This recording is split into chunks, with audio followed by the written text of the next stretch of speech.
Hey guys, a little bit different video today. I'm actually going to just show you a delta math problem, like what you're going to see in your homework. Your homework's going to be a delta math today. Um, it's systems of graphing inequalities, and that's what I make sure you understand how to do it in delta math. So what we're going to do is we're going to take what you did on Friday and do two inequalities instead of one, where we shade both, and your solution is going to be the part that is obviously shaded twice. So you're going to see inequalities like this today. I'm pretty sure they're all going to be in slope-intercept form, which should make it very easy. So I'm going to start with this first line. The y-intercept is -6. I'm going to go put a point down here at -6. The slope is -2, so I'm going to rise -2, and run 1 to right there, and it makes my line for me. Now, if you look, stuff pops up like change line, change shade. I'm going to hit change line, and what that does is it makes my solid line a broken line, which I need because there's no equals up here. Now I'm going to just hit change shade, and that will shade one side. Now it's not going to shade the right side necessarily. You got to figure out which side is the correct side.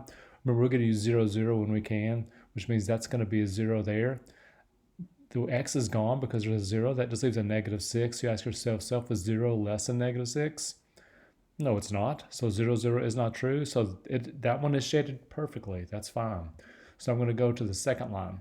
The second line, the y-intercept is 3. So I'm going to click 3. Slope is 1. So I'm going to rise 1, run 1. Click it. It makes my line for me. This time I do want a solid line because there's an equals. I'm going to hit change shade, and it shades up there for some reason. So I'm going to plug in 0, 0 to double check. 0 is for y. The x is gone. That leaves 3. Is 0 less than 3? Yes, it is. So I need to shade below it. So I'm going to hit change shade, and it changes the shading for me. Now my solution obviously has already been shaded twice. There's a dark area down here, that dark bluish gray area down there.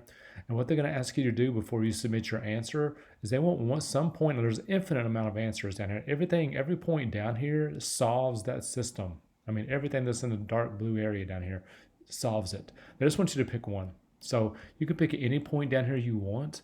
I'm going to pick right here on the y-axis because it's pretty simple. So I'm going to pick 0, -8. And you do not have to pick that point.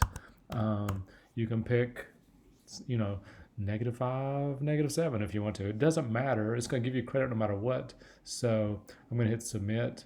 And hopefully I'm going to say yes. Hopefully I'll see my big check mark. It is. You'll see a picture of your answer, of your lines, and you'll also see they'll tell you another point. It says up here many other possible points, and they'll say your solution down here.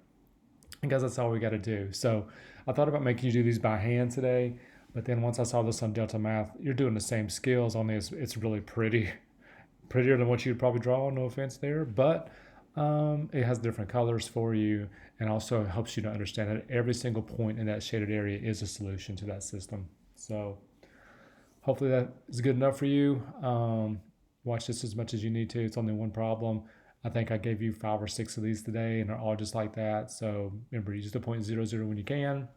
And guys, this is your last week. Finish strong. Wow, I can't believe it. Miss you guys. See you tomorrow.